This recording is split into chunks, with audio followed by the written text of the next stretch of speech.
The Iron Game Chalk Talk podcast is brought to you by the following sponsors: EliteForm.com, IgnitionAPG.com, PlayUSA at PLAEUSA.com, and Sorinex Exercise Equipment at Sorinex.com. And now, the Iron Game Chalk Talk podcast. Welcome to Iron Game Chalk Talk with your host, Ron McKeefery. Every time our athletes walk into this weight room, they're going to be pushed to the max. Let's go! Everything you got! On this podcast, hear Coach McKeefery straight talk about training, featuring the top strength and conditioning professionals from around the world. And now, here's your host, Ron McKeefery.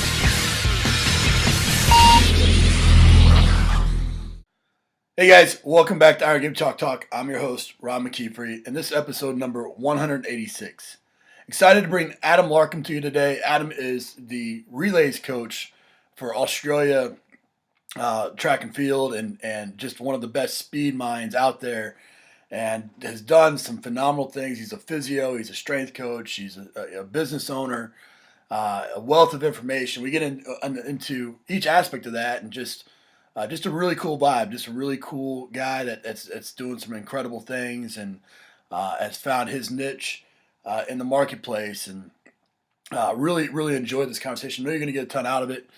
Before we do, I want to make sure that everybody knows about our Play Summits. We have released all the dates and the locations. We have some fantastic ones coming up. We're doing 3 international in Australia, in Sydney. So if you're in Sydney, or if you're in Australia listening to this, make sure you plan for that, February 11th. We're doing Noblesville High School in conjunction with the Combine again. We're going to Baltimore, Maryland for the Under Armour headquarters. We're going to the Toronto Blue Jays up in Toronto. We're going to be doing one at Woodstock at the corporate headquarters. We're going to be doing one in Ireland. I just got back from Ireland, and doing one over in Belfast. And so we have some great summits coming your way, some fantastic speakers. And I want you to make sure that you guys know that until the end of the year, a Christmas kind of gift to you, if you go to playsummits.com, you scroll to the bottom of the page, you can hit the register now. And if you type in the code Holiday 2016. So if you just go down to the bottom, the code is Holiday 2016. Then it'll give you a pretty significant savings. $62.50 would be the cost to register by the end of the year. And trust me, when I start releasing some of the speakers that we have coming, you would pay $62.50 just to listen to one of them, let alone the 6+ that we have coming to the conference. So go on, register. You want to make sure you select the summit that you want to go to, and then put in that code at the bottom. But we're excited about where we're going. We're excited about these opportunities. Play does a fantastic job of continually giving back to the strength coaches, and it's just one of the ways that we do it. And I've just been working hard on this. I know you're going to enjoy it. So go to the website, playsummits.com, register early so you get the great discount. And then let us know on social media which ones you're going to be attending. Want to get to this episode with Adam? Sit back and enjoy, and we'll see you on the other side. All right, guys. Hey, welcome back to Iron Game Chalk Talk. I'm sitting back in Australia with Adam Larcom. Adam's one of the top Australian strength and conditioning coach, physio, owns his own facility, and just one of the top minds in the country. And so I wanted to have him on the show. I wanted to talk shop. Followed him from afar. First chance to get to finally meet him face to face. We've been talking for about an hour here off camera and just learned so much already. But wanted to share them with you guys. Adam, thanks for being on the show, man. No problem. Easy. For the guys that don't know you over in the States, everybody knows you over here. But the guys that don't know as familiar with you in the States. Yeah. Go into your background briefly. Talk about your AFL days and kind of what's taking you to the point of where you guys just had the best that you've ever done in track and field at the Olympics, and you're a big part of that, and kind of your role right now. So my background briefly is that probably 1995 I started as a strength and conditioning coach at an elite under 18 AFL football level.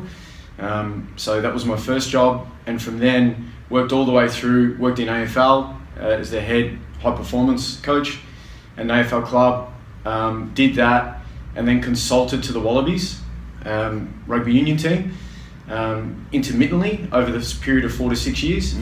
And then my background was really strength and conditioning, and that's where I come from, and completed a Bachelor of Applied Science and Physical Education, which is human movement now in Australia. And so, yeah, that was basically my background from that point of view. I then transferred to athletics. I still do conditioning. I've never stopped it over 20 years. So I still work with elite team sport, AFL players. Transferred to athletics probably 15 years ago.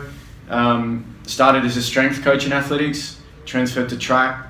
I now coach our national relay teams, coach at the 2009, 11, 13, 15 IAAF World Championships, 4x100 metres men, and 4x4 women at the Rio Olympics. We made the Olympic final. So my background in that, from a point of view of professionally, that's how it's worked.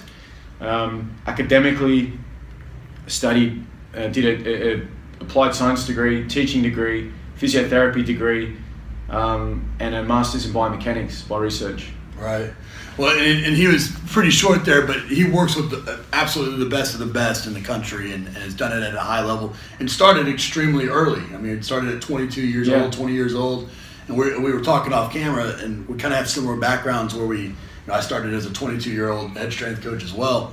And you make so many mistakes in those situations, and you still, I mean, even when you're great like you are, you still continue to make mistakes. What's been maybe the biggest mistake you've made, and then kind of how you learn from it? There's probably two. One is thinking that doing something wrong is bad. The wiser you get and the more you think it through, you're always going to mess up. But what you do is learn that they're not failures, they're growth periods. Right. So I really adopt a growth mindset. I don't get pulled down by what someone thinks or by someone's interpretation. I really keep my own belief. I'm optimistic, number one, but I always look at growing, and that means that when I grow, I'll always take risks, which means there will always be little perceived failures. The one that sticks out for me is I was working at an AFL team at Fremantle Football Club, and I really worked with, the coach asked me to work with the elite players. I had one staff member to assist me with 42 players for a year. So I did all the running sessions myself, all the strength sessions myself. I taught clean, snatch, deadlift, squat, all myself. I was at every strength session for the whole year, and all the sessions on the ground in skills. And he asked me to prioritize the main sort of 10 best players. I did that, but I really alienated the younger players who needed a lot of development. And it was to my detriment, because I didn't understand or have the emotional intelligence to really realize the impact of basically achieving what the coach wanted, but the neglect that occurred for the younger players. And it wasn't good, and I guess it didn't put me in good stead in my one-on-one interactions with the players. And I think I was very performance driven, but I wasn't very understanding of the importance of the human being in that performance. So I think my advice would be always understand the person and care about the person. And if you do that properly and you understand the performance, that's an awesome mix. Well, that's what we're always talking about that on the show, and ultimately that's how you get elite level performance. Yeah, there's a lot of elite level athletes, but how you get an elite level performance is that they're going beyond themselves, in a world record opportunity or an Olympic record opportunity. Absolutely. And you've been a part of a lot of those types of things. Track is something that was maybe you're a competitive athlete, but your most of your coaching had been done in rugby. You go to track, and we were talking a little bit off camera about the difference between team sports and individual sports. And one of the things that you talked about that really hit me was just that ultimate, you're putting yourself on the line each and every day, and in track, and you really love that mindset. Talk a little bit about that. I think that as a strength coach, which is what I started in working, I absolutely loved the performance side of being a strength coach and prescribing whatever you did for someone and to see the end result. Like, it's almost like baking a cake, and how does it turn out? So I really love that process. So for me, now that I'm 20 years later and I'm working as an athletics coach of our Australian teams, I'm now thinking right now for Bahamas World Relays and World Championships next year and Commonwealth Games, how I'll set our teams up. The processes of underpinning it are similar to when I started 20 years ago. Right. So for me, the strength coach and the idea that I had and the principles behind conditioning are really in being an athletics coach, except I'm kind of putting myself on the line more because I am the head coach. Right. The time of that relay team, which means that I put time and where we come are my KPIs rather than the velocity, the movement of the bar, or what weight they lifted, or the durability. Sure. They're the same things. Sure. But for me, it just means that I liked the stress and sometimes the cortisol that's involved in it. But I like the periodization of a program that's multifactorial. Right. And me being the person that is working in that and controlling that. Sure. And I think for me, putting the puzzle together and getting it right is something that's really interesting, and I think I'll never solve, but I'm always trying to answer it. And the chaos of it is cool. Like Sure. when you have a personality that can cope with that, I think you're made for that environment. Not all people are. Right. Because if you go into that stress environment and you can't deal with it, it's just not for you. I mean, I think sometimes as a strength and conditioning coach and you work with a team, you aren't put under that stress.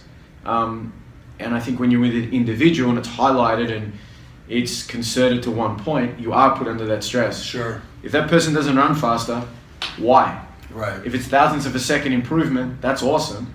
But is it the strength program, the speed program, the durability aspect to it, the recovery, other recovery factors in it, psychological aspect? So, yeah, I think it's for me. It's just an extension of my role as a strength and conditioning Sure. coach, with more a technical element specific to the event.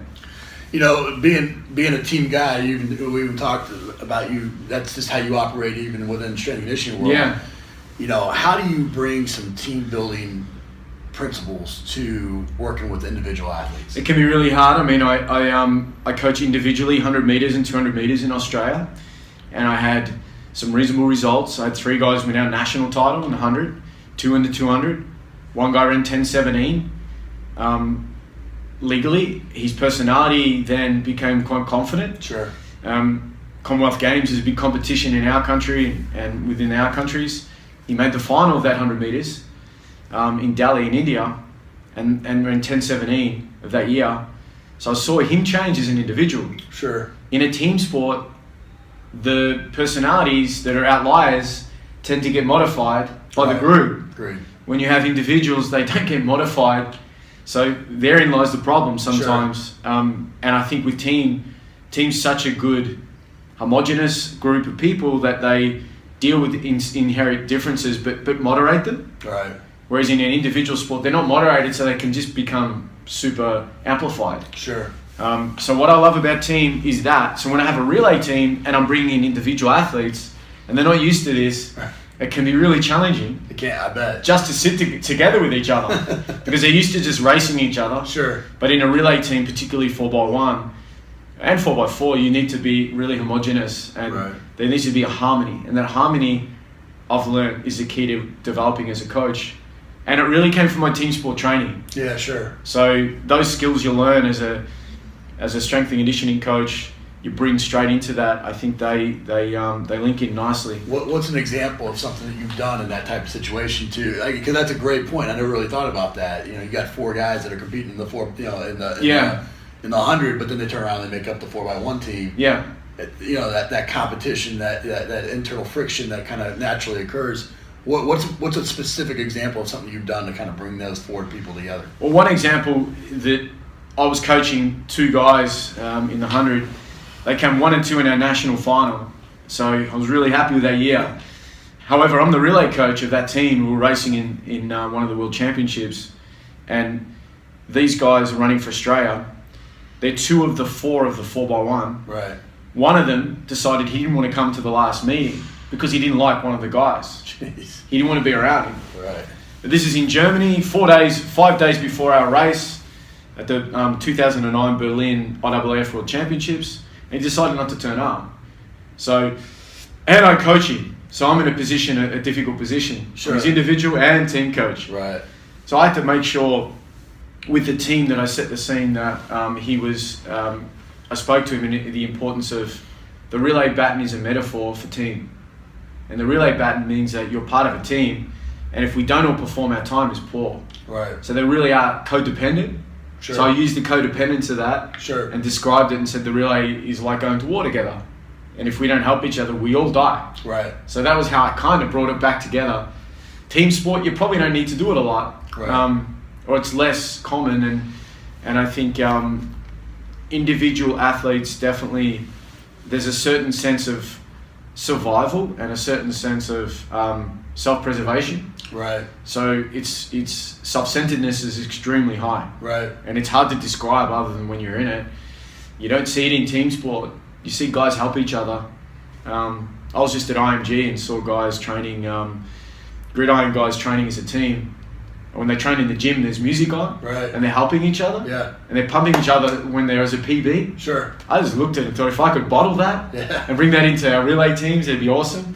That was a good example of seeing team and why I loved it so much. Well, I think that's one of the challenges in the U.S. when you work with track and field. It becomes a very challenging, sometimes frustrating situation because it almost acts as 9 different teams. You know, you got your throwers and you got your distance and you got your sprinters and you got your relays and you got your jumpers. Right. And, you know, and so when you inherit track as a strength coach in the U.S., you know, you're inheriting all these different teams and each coach kind of operates as his own head coach. Right.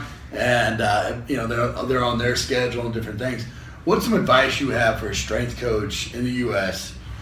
that works with, you know, maybe all aspects of track and field, you know, but, you know, it has to work with their coach, you know, because you're on both sides. You've been coached and you've been the strength coach. What advice would you give to have that coach? What questions do they need to ask the sport coach to really truly understand it so they can program better for it? I think the important thing is to bring it back, understand the set plays of the team, and pull in the performance factors that you're improving or working on within the set plays. Sure. The better you can do that, the better there's a real congruency between both, because it's all about uptake. Sure. If coach doesn't uptake it and want to take it on, you're obsolete. You're not really needed. I don't care how much you know or how cool a guy you are. So for me, it's the communication clearly, linking in all of your knowledge and all of your understanding of strength gains and the performance factors you want, and linking them to set plays, and making sure you don't use jargon. Yeah. But you use a speech which is affable and easy to understand for the coach, because all he really wants is what will make his team better. Right. So I think, for example, you know, why I love NFL so much is the braking speed and the change of direction speed.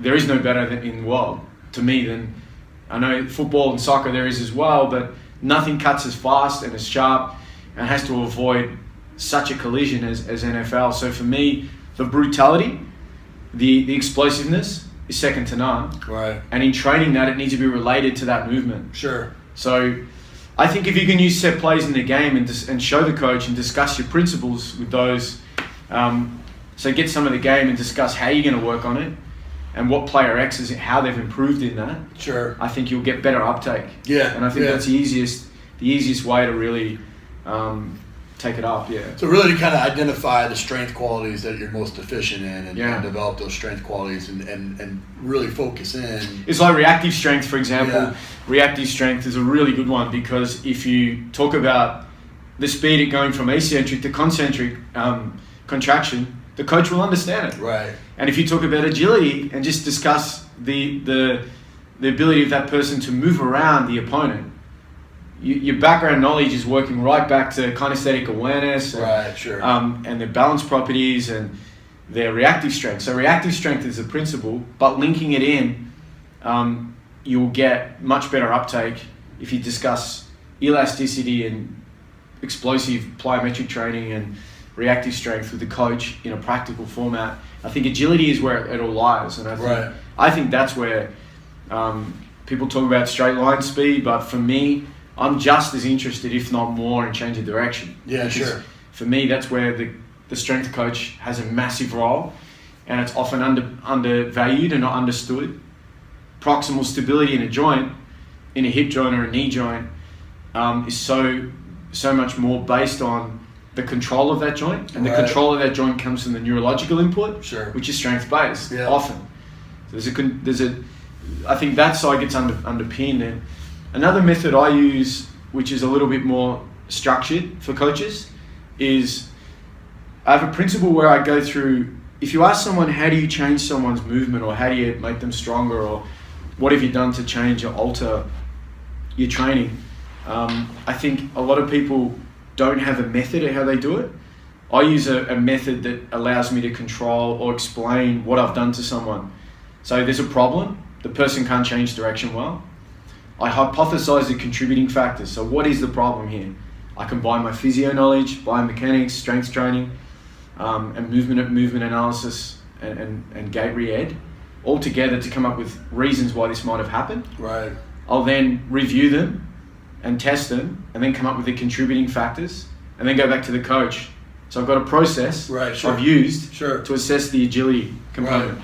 So for me, that's a system you can use, and think about whether it's a mechanical reason, a coordination reason, a physiological reason, and I think if you're doing that often, you'll structure your program a little better and more specific to what you want. You know, when and to that point, we're talking strength qualities. You know, when you're dealing with specifically track athletes, a lot of them are coming in with almost a zero training age. Right. You know, and so when you design programs for, you know, to kind of go away from hypertrophy, because that may affect the sport. 100%. You work into strength and power, but that strength and power protocols has a hypertrophic effect. It does. They're maybe untrained. How do you prevent, as a strength coach, the athletes overdeveloping, because if they're going to be successful, they're going to have high testosterone levels. They're going to be, you know, they're going to be very efficient hormonally. I think if you look at in your planned training program, if you use Bomper's periodization program, and you're in the general preparation phase or specific preparation phase of a young athlete, you really work on building structural stability in the joint. Right. And if you can do that well, and develop that in your program and keep it quite simple, and make sure that your exercises aren't too advanced neurologically. So closed chain kinetic training is okay to start with. Open chain kinetic is where you want to move. But I think if you stick to general principles and keep them thorough, and you don't have to keep changing, and then move towards complex tasks, there's no doubt that clean squat, deadlift are where you want to aim. And make them all neurologically dependent. So you're specifying them to the movement quality you want to aim towards. But I think with the young athlete, it's all about thoroughness. And with a young athlete coming through, power to weight is what we want in athletics. Right. No matter what the event. But you need to be sure that you're thinking of muscle as a neurological issue as well. It's not just muscle. There's a nerve impulse. So really, training is neurological training, strength training. Sure. If you think of it like that, you don't need to put weight on a lot. And I think later on, because an athlete who carries too much weight, who sprints, ground contact time is what we're looking at, and flight time, that's what we assess a lot. And you're adversely affecting that. So if I see a big guy sprint, I don't see many bodybuilders run fast in 100 meters. For a reason. So Darwinism has taught everyone that power to weight's the key. So think of that back into your program, and don't necessarily work too much on thinking just hypertrophy. Yeah, I agree with you 100%. I want to switch gears a little bit. I think what's great about you, and just getting to know you even better, is you were a strength coach. That was kind of your background. Then you get into a situation where maybe you're at odds a little bit with the physio. Yeah. So you know what, you can sit there and complain about it, or you can do what you did and go out and become a physio. And then you go into coaching, sport coaching, and building a business. You have this entrepreneurial mind, but you're constantly sharpening that sword as you've gone. you're opening a new center, the Melbourne Center for Athletic Performance, which is going to be a beautiful facility. It's got the good stuff in for the flooring, right? All right, yeah. But you're putting this facility together. It's going to be unique in this area. What would your advice be to coaches that are in a similar situation where you have to kind of evolve in this business, or you're going to be pushed out of this business? I think that what I've learned, you need to have a growth mindset if you really want to stay in it. If you don't want to stay, if you want to sit on your own and be on your own and work at a local gym, that's cool because it's comfortable and you can do that. But if you want to work in sport and then you want to work in elite sport, be prepared to be under stress. Right. So the way I think is, if I'm going to be under stress, I'm going to prepare myself most to be under that stress. And how I prepare is, for me, I've worked on both a practical and an academic development in my career. They've kind of paralleled each other. So I don't work one more than the other. Sure. But practicality means more in terms of giving me answers faster than academic. Sure. So I've learned more practically than I have academically, and I think hence the reason why science really, the practical side precedes the research, and the research is usually based on what has already been achieved. Great. And I've done my master's in biomechanics by research, so that even validated more and more what I thought. Yeah. My hypothesis was proved true based on science, but I kind of knew it anyway. Yeah, at the end of all this study, I ended up pretty much what research always is. Pretty much. At the end of it, I thought, gee, I've done this, but it just answered the question I had at the start. So I guess the hypothesis and the scientific process was great, and I love learning it. Right. But I think from my standpoint as a strength coach, I worked at an AFL club as the second conditioning guy down. I would do the jobs, I'd move the cones and all those jobs at the club. I think physiotherapy in Australia is very linked in with medical. They're inextricably linked. Right. It's even more so than possibly in the US. Sure. And often in physiotherapy, the grades you need to get into it are very similar to med. Yeah. They're just under med. Yeah. So these guys are frustrated med students. MRI and CT and ultrasound now in Australia, you can refer. So I'm allowed to refer MRI, read reports from MRI and CT, and use that for my athlete I'm working with. Wow. So we're not independent of the med, where I can refer myself. So from a strength coach standpoint, initially I got annoyed that I'd be training someone and the physiotherapist would not understand where I was coming from and would try to talk medical jargon and discuss it from an injury standpoint, right, particularly related to joints. So I thought, from a performance standpoint. Correct, and I just thought the best way around that was to study it. Yeah. So I went and did the degree myself. I now practice as a physio as well in Australia, in Melbourne, and practice weekly. Sure. I make sure every week I'm still got my patients at least one night a week because I'm busy.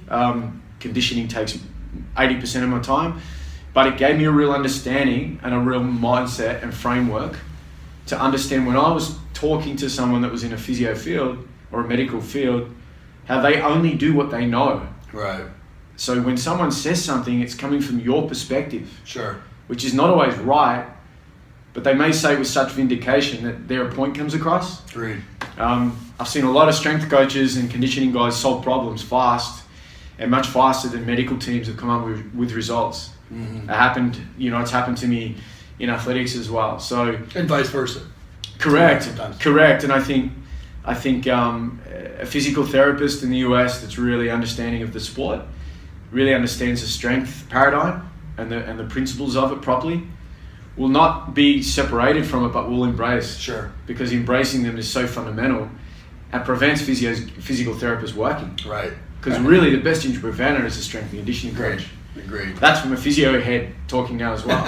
I know that. So to me, that's a given. Well, and that's just it. I mean, I think so many times it's strength coaches will get upset because they're telling them what to do or vice versa, and and we throw our hands up and complain about the difference in education or the difference in a job or whatever, and what I think really what it came down to is that you wanted a better understanding so you can communicate better. 100%. And so you went to the extreme. Yeah, I did. You probably don't need to go that far as a strength coach, but at the same time, having a good understanding and communicating That's a recipe for success. Correct. You know? Correct. And I think really understanding the principles behind soft tissue prevention, the integrity of tendons, and how strength training, really is at the forerunner of developing that. Right. So we know now that the latest research in tendon strength is isometric strengthening rather than just eccentric strengthening. Right. So your best pain reliever pre-session, if someone has patellar tendinopathy, is to do a wall sit isometrically at 90 degrees. Right. That's like the best Panadol or pain reliever you can get pre-session. That's right. So that's where the strength coach can learn from it and use it practically in a strength session and get away with their strength session rather than stopping because someone said you shouldn't do it, or a physical therapist from their mindset said you shouldn't do it based on this. Right. No, they need to train. Right. They need to do it. Agreed. It's not rest is better. We know tendons don't work best or develop better when they're just rested. We know they get worse. Right. So that's a little example of how you can combine it. I agree with you 100%. Well, we got to get back to the conference, but we end the show with some resources. So give us the best piece of coaching advice you ever received. Be open to change. Be open to change and cope with the unexpected and learn to feel comfortable with it. Yeah, embrace that, right? Correct. Because under struggle, just like under load, that's when there's a neuromuscular adaptation. That's when there's if it's your mindset's the only thing that determines whether or not that's a negative adaptation or a positive adaptation. Correct. If you keep that mindset with your athlete, then you keep that mindset with your colleagues. Right. You're an open-ended learner. Yeah, agreed. So it's fun, man. What about a book, app, and website recommendation? Yeah, I mean, from a book standpoint, I read so widely that for me, Greg, The Essentials of Strength Training, to me is excellent, and it's updated often. Sure. That's what I like best about it. Yeah. So from someone learning, I bought the editions ago. Right. For me, that's a really good textbook. Sure. It's thorough, it's up to date, it's researched really well. I think that's a bit of a Bible, that one. Yeah, I agree with that. If you want my honest opinion, I mean, Fleck and Kramer, when it came out years and years ago, I got that, but and learnt through that, and then I saw the issues with it. Right. Guys like Greg come along and put out his one, and so I think that's the best text. From a researcher point of view, Didier Schmidt-Bleicher would be the one that I'd think. He's an East German background. Yeah. If you can Google anything to do with him, he often comes up with a lot of new ideas. He's an East German background. Works in the German Olympic research development, mainly in throws and jumps. Yeah. Mainly in jumps. But he's someone you should really look at learning off. That's good. I think he's someone that is super useful. And from an app point of view, I tend not to use a lot. I mean, I learn from a lot, but I'm a big reader. Yeah. So I'm someone who, I read research and tend to read journal articles a lot, but then also read texts. So for me, from the app standpoint, there's not one. I know of a lot, sure, and I use a lot, but I don't. For example, in biomechanics right now, there are a lot of apps coming out. I think one app from a coaching point, there's lots and lots out there. I think if you can get a really good coaching app for reviewing your athletes, filming, and we all know of a lot out there, a lot of ones out there. Sure. If you can get one of those that's useful, I think go down that path. Yeah. Well, guys, you can see why he's one of the best in the country, and I appreciate you coming on the show and sharing with everybody. And no problem. Just that growth mindset, what you said, I share that. The people that watch this typically share that as well, and I think as long as we all maintain that growth mindset, we'll continue to push this profession in the right direction. So appreciate it, man. Easy. Thanks, Ron. No worries. See you later. That's it for this episode of Iron Game Chalk Talk. Thanks to this week's guest as well as our sponsors for bringing this episode to you for free. Make sure to check out ronmckeefery.com, where you can join our mailing list, find the show notes, including all the links and resources mentioned, and information about Coach McKeefery's other products. While you are there, please join Coach McKeefery in the comments section thanking our guest for sharing. If you haven't subscribed to Iron Game Chalk Talk on YouTube or iTunes yet, make sure to do so. Comments, ratings, and reviews are always welcome. Coach McKeefery can be found on Twitter at @RMcKeefery, on Facebook and YouTube at /Ron.McKeefery.